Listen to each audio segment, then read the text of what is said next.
It was supposed to be a night of wonder. The townsfolk of Greystone gathered on porches and open fields, clutching blankets and thermoses of hot cocoa. The meteor shower had been the talk of the town for weeks, a once-in-a-lifetime spectacle promising to light up the heavens. Children squealed with excitement, pointing at streaks of fire slicing through the sky. But amidst the oohs and ahs, something changed. The meteors seemed to linger longer than they should, their trails brighter, more vivid, alive. Harold Denton, the town's unofficial astronomer, watched through his telescope with furrowed brows. "This isn't right," he muttered, his voice barely audible over the chatter around him. The meteors weren't dissipating like normal. They were descending. When the first one hit the ground, it was subtle, a soft thud in the distance. Then another. And another. Soon, the night was filled with muffled impacts, a rhythm like a slow heartbeat. The crowd quieted, an uneasy tension spreading as the meteors landed in fields, forests, and backyards. They glowed faintly, tiny orbs of light nestled into the earth. "Are they safe?" someone asked. Nobody had an answer. As the night wore on, the curiosity of a few overcame the caution of the many. By dawn, the fields were dotted with small groups investigating the glowing stones. The orbs were cool to the touch, their surfaces impossibly smooth. Children giggled as they tried to pick them up, only to find them strangely heavy for their size. Then, as the sun climbed higher, the orbs dimmed, their light retreating as if to avoid the sun's gaze. By nightfall, the mood had shifted. Harold's neighbor, Mary Gibbons, claimed to have seen tiny pinpricks of light in her backyard, like fireflies, but colder, watchful. Others dismissed her as paranoid, but when Harold looked out his own window, he saw them too. Dozens of them, glowing faintly in the dark. It wasn't until his dog, Rusty, began growling at the door that Harold felt the first real pang of fear. Rusty was never afraid of anything. Yet now, his tail was tucked, his teeth bared, his growl low and trembling. Harold opened the door a crack, peering into the night. The eyes were closer now, clustered just beyond the edge of his porch. And they weren't fireflies. They blinked. Harold slammed the door shut and locked it, his heart pounding. Rusty whimpered at his feet, a mirror of the terror Harold felt inside. The house was suddenly too quiet, the distant hum of cicadas replaced by a suffocating silence. He tried to rationalize what he'd seen, but the image of those blinking, glowing eyes burned into his mind. They were waiting, watching. And deep down, Harold knew they were hungry. By the next morning, the town was abuzz with rumors. Young Billy Harper, who'd wandered into the woods to retrieve his baseball, hadn't come home. His parents, frantic, combed the area with flashlights and calls for help, but there was no sign of the boy. "It's those damned meteors," muttered Jack, the owner of Greystone's only diner. His words were met with nods and nervous glances.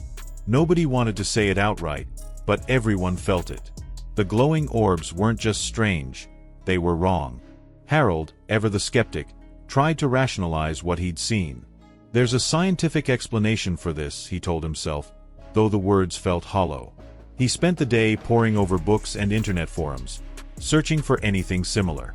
Yet every account he found, from ancient folklore to modern conspiracy theories, ended in the same way, with people vanishing. That night, Harold stayed up late, his telescope trained on the fields where the largest cluster of meteors had landed.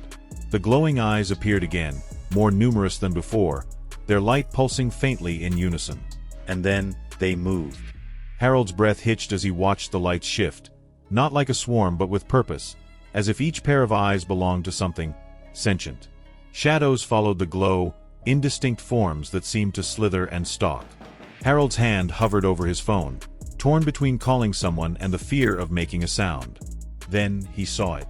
A figure standing in the field, silhouetted against the glowing eyes. It was Billy Harper. Harold's relief was short-lived. The boy wasn't moving.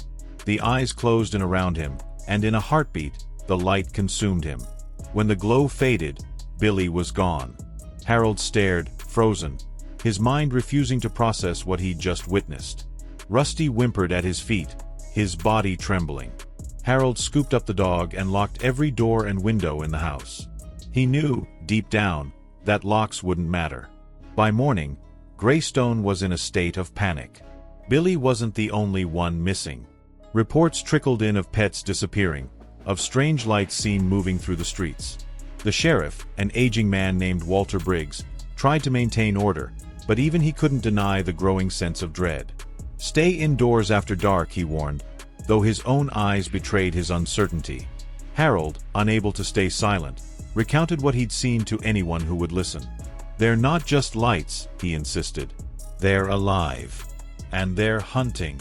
Most dismissed him as a crank, but a few, those who'd seen the eyes themselves, began to whisper among each other, sharing stories of strange encounters. One man claimed to have found glowing footprints in his yard. Another swore he'd heard whispers coming from the fields. The fear was infectious, spreading faster than any official warning could contain. As night fell, the town braced itself. Harold joined a group of neighbors, armed with flashlights and rifles, patrolling the streets in shifts. The glowing eyes returned, but this time, they didn't stay in the fields. They crept closer, skirting the edges of light, testing the boundaries of safety. A shot rang out, and for a brief moment, the eyes scattered. But the victory was short-lived. The glow returned, stronger, and the hunters became the hunted. Harold and his group retreated to his house, barricading the doors as the glowing eyes gathered outside. The light seeped through the cracks, casting eerie shadows that danced on the walls. Then came the sounds: scratching, tapping, a low, guttural hum that seemed to vibrate in their bones. Rusty barked wildly, his fur standing on end. And then, silence. The group held their breath, the air thick with tension. One by one, the lights blinked out, leaving only darkness. But Harold knew better. They weren't gone. They were waiting. Desperation gripped Greystone. By the third night, nearly a dozen people were missing. The sheriff organized a town hall meeting, but the atmosphere was one of fear and suspicion. Neighbors accused each other of harboring secrets, of knowing more than they let on. Harold's warnings fell on deaf ears, drowned out by the chaos. "We need to leave," he urged, but few were willing to abandon their homes. Harold returned home, determined to uncover the truth. He spent hours researching, piecing together fragments of lore and science. What he found chilled him to the core. The meteors weren't meteors at all. They were vessels, carrying something ancient and malevolent. The glowing eyes were merely extensions of their true form, which remained hidden in the darkness, feeding off fear and flesh. As he read, Rusty began growling again, his eyes fixed on the window. Harold turned, his heart sinking. The eyes were back, but this time, they were inside the house. The next hours were a blur. Harold fought to keep the creatures at bay, using every light source he could find. He realized the truth too late. The creatures weren't just afraid of light, they were weakened by it. But as his batteries drained and his courage waned, Harold knew he couldn't do it alone. Rallying the remaining townsfolk, he shared his discovery. Together, they devised a plan. Using floodlights, bonfires, and anything that could burn, they turned Greystone into a beacon. The creatures, exposed to the searing light, shrieked and writhed, their forms dissolving like mist. But the victory came at a cost. Many were lost, and the town was left scarred, its survivors haunted by what they'd seen. Harold, now a reluctant hero, knew the battle wasn't over. The meteors had brought more than death. They'd brought a warning.